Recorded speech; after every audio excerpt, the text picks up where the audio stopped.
Chris Hardy works as an editor at the Global International Studios in Hollywood, LA. But he's actually an aspiring writer who has always wanted to be a filmmaker. His passion led him to taking writing courses and mastering various filmmaking software like BII Animator, BII Pigshop, and learning to use graphic tablets. In hopes of making his dream come true, Chris moved to LA and started searching for a job at popular studios until he eventually got hired here. Now, all Chris wished for was a chance to meet a famous director and request him for his big break so he could make his own film. And to much luck, it was one day that the reputed directors Douglas Allen and David Cohen came to the GI Studios. And it was just as they were to leave, Chris got his chance to speak with them. Hello, Mr. Allen, Mr. Cohen. I'm Christopher Hardy. It's an honor getting to meet you both. I'm a big fan of your work. I've seen all your movies. You have? Douglas, we're getting late.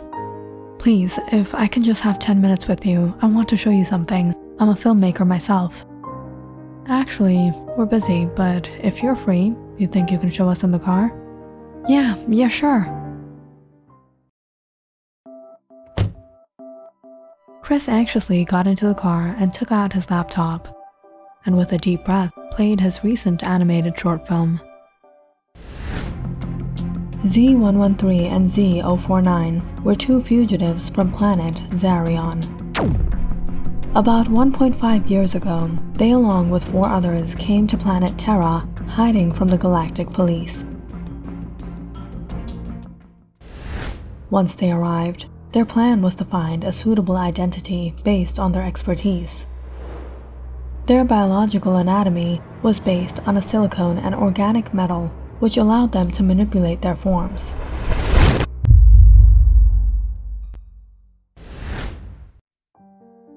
As the video ended, Douglas and David, who passed each other a glance. So you made this? You wrote the story, drew and animated the film? Yes. This is absolutely garbage.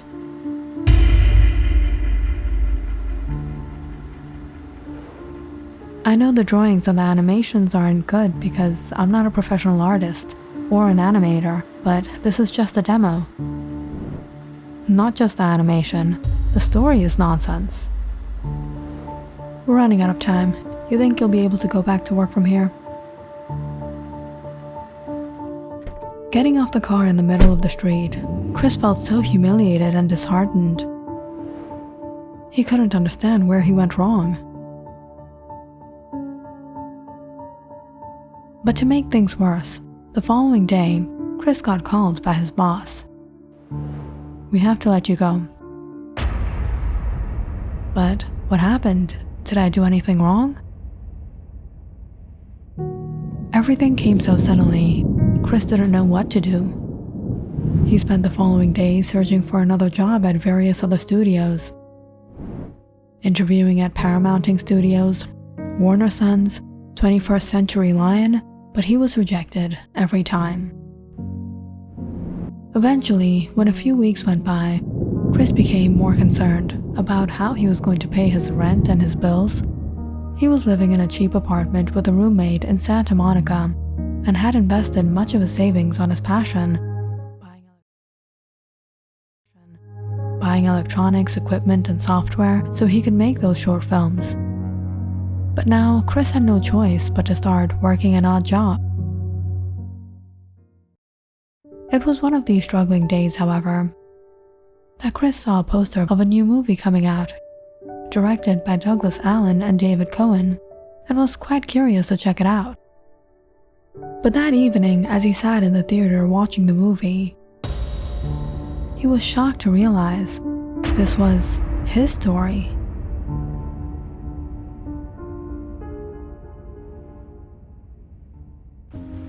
Chris went to the beach that evening to catch a breath and cool down, but he felt so upset. They disheartened me, and then stole my idea, my story, and then got me fired from my work, ruined my reputation, and blacklisted me from all the studios. They absolutely blocked all my future opportunities and finished my career. These people steal other people's work, ideas, and talent, portray them as their own, and claim all credit for it without acknowledging them in the least way. They only give big opportunities and chances to their own people. They oppress whoever they want and pretend like they are the good guys. And if anyone tries to sue them or protest, they vilify the victim and act as if they are the victims.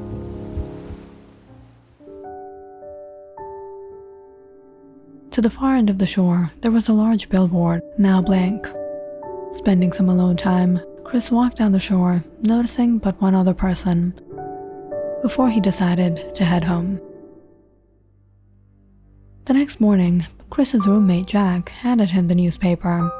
"Check this out, they're hiring an artist." Seeing the job advertisement, Chris thought maybe he could try it out. "I saw your advertisement in the newspaper. I was here for the job." "Oh, good. How was your drawing? Can you paint?" "I can manage." "Perfect. I was searching for someone like you. You'll have to paint a billboard on Santa Monica Beach."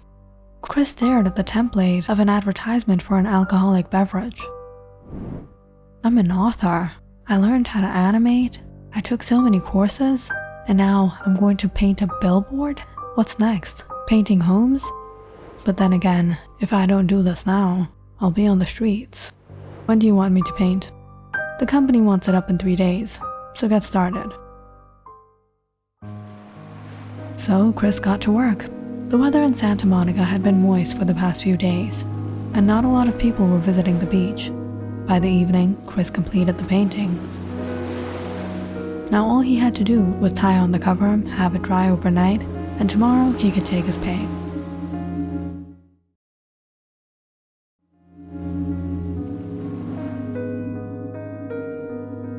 Around 7, the rain started to pour a bit heavier. Chris reached home soaking wet and exhausted and just went to bed.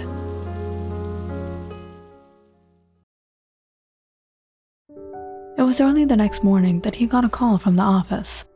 "Yes, I'm coming for the payment." "Payment? What payment? You didn't tie the cover on. The painting is ruined with sand." "What? Something must have gone wrong.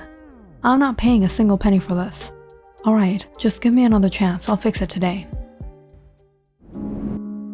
Chris quickly got ready and headed to the beach, where he was shocked and upset to see the cover had blown away and the entire painting had been ruined. So Chris spent another entire day painting it again, and this time he made sure to tie on the cover with extra precaution. But to much surprise, the following day he received another call from his boss. "Do you think this is a joke?" "No, I tied it properly last night. I don't understand how this is happening. I'm hiring someone else." "No, please, there is still one more day. I'll make sure the job is done.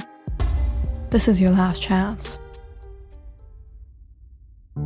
This time, Chris was suspicious. There was no way the cover could have come off if someone hadn't done it. So after spending a third day painting the billboard, he covered it properly and stayed to the far corner of the stand with a bucket of paint and kept guard over it. During the first part of the night, Chris sat all alone watching the waves.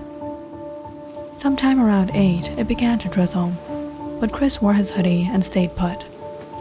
However, as it neared 11 p.m., Chris was not only exhausted, but extremely hungry. There was no sign of anyone on the entire beach, so Chris thought maybe he could go get some BI burgers and come back. So he wore his laptop bag and got up to head the other way, when he froze hearing a sound. "Oh, it's you. Get down right now or I'll throw this paint on you." Okay, I'm getting down." "Why are you doing this? Are you trying to get me fired?" "No, it's not that. I was just trying to save lives." "What? Whose life? How?" "People's lives, from drinking. How is ruining this one billboard going to help people? I know it's not a big effort, but it's still something. Why are you so against drinking anyway?" "My mother used to drink and abuse." "I know what you mean. I had a close friend named Dan back in college. He was a good guy, had every potential to be something great. But one night, he got a little drunk while he was with his friends. They were hanging out on the dormitory roof. They were all just having fun when he accidentally pushed another friend and he fell over and passed away. And now Dan is in jail for a lifetime. So what are you doing here so late at night? I like coming to the beach at this time. It's refreshing and peaceful. I live at the girls' hostel nearby. I saw you painting here before. What's your name? Christopher Hardy. Call me Chris. I'm Felicity Parker, but call me Vervine. So you like doing this? Painting billboards?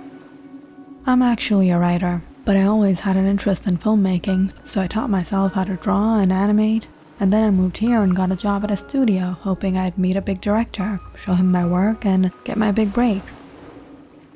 But instead, he told me my work was garbage, got me fired, blacklisted from all studios, and then stole my work and made $1 million film out of it. Really? You're a filmmaker? Chris took out his laptop and showed Vervine the film.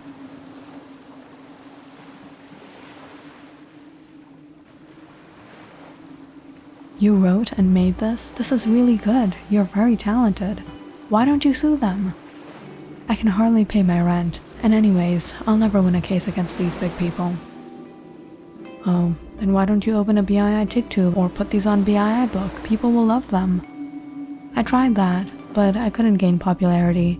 My videos hardly get recommended or come in the suggestions. The algorithm just doesn't support my content. Now a few of my subscribers watch, and compared to what I spend to make these videos, I can't even earn 10% of the money back.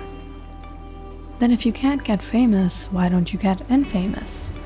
Make a mockumentary on Taylor Quick or Chris Fever. You'll go viral overnight. Yeah, right, I don't want to get sued. But it would have worked. Chris and Vervine had a good laugh. As he passed a glance at his watch, it was almost 2 a.m. You know it's getting late, but if I leave, are you going to ruin my painting again? Yeah, sorry. Alright, do what you want. I don't want this job either.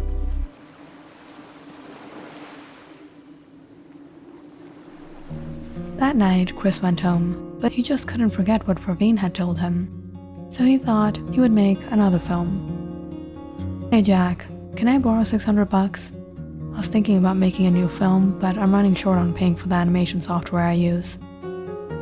Yeah, sure dude. I'll pay you back as soon as I can. Don't worry about it. I have faith in you. Your content is really good. Chris gave his best into making a new film.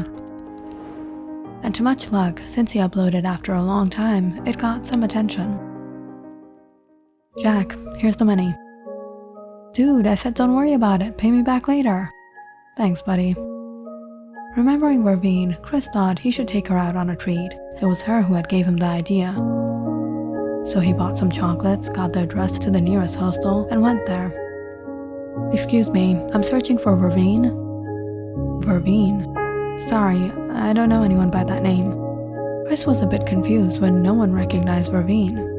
Hold on, I think her name is Felicity Parker. Felicity? You're looking for her? Yeah. She used to live here 3 years ago, before she went missing. Missing?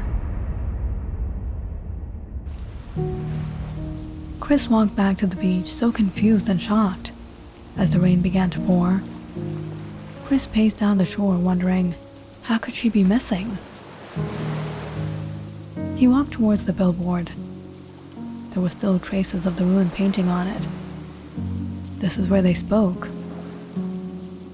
Chris suddenly noticed the purple flowering plants behind the billboard stand. Vervine flowers, that was her name. Chris went to pick a flower when the roots pulled out, and with it he saw something dangling. What is this? Chris began digging the ground until his hands touched something hard. Bones?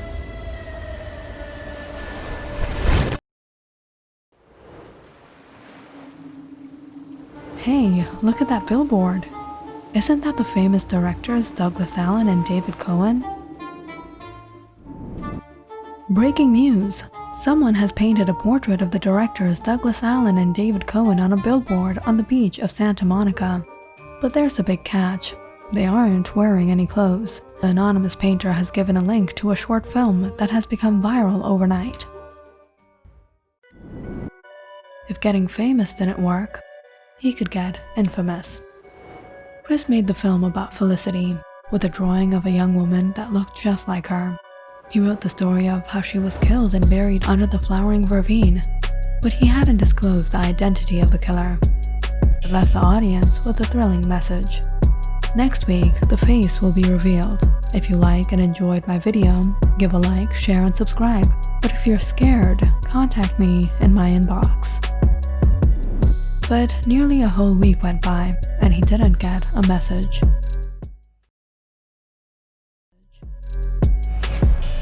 Until the fifth night. What do you want? Money. How much? 50 grand. Deal. Where?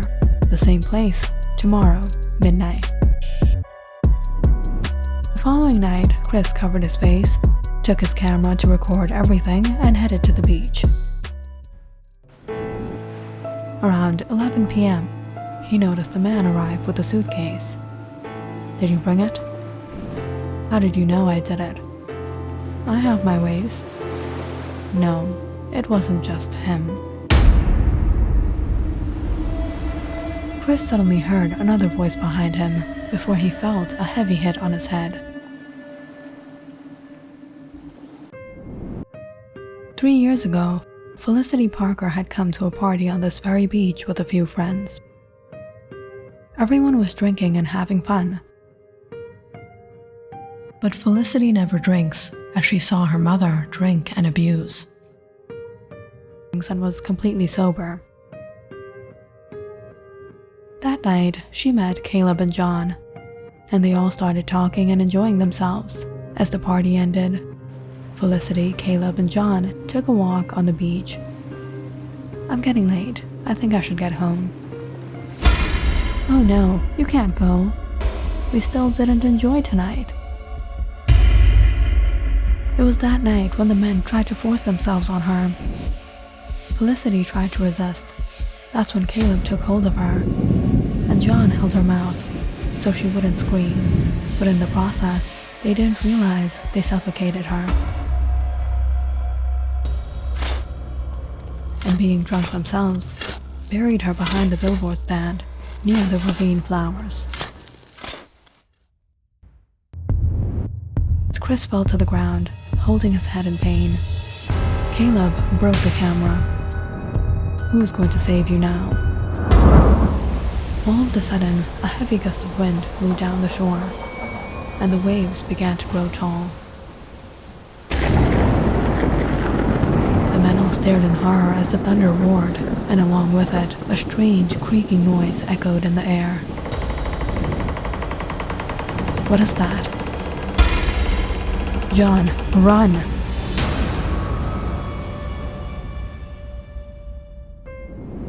After seeing the portrait on Santa Monica Beach, Douglas Allen and David Cohen took immediate action for it to be taken down. However, when workers had attempted to remove it due to the rust and buildup over the years, were unable and left the board half opened. In the event of the storm last night,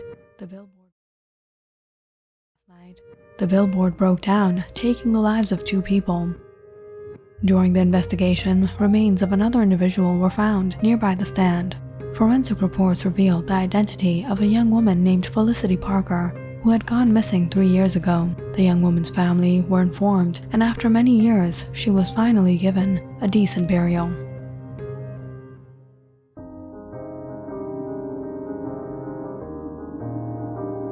I wish I met you 3 years ago.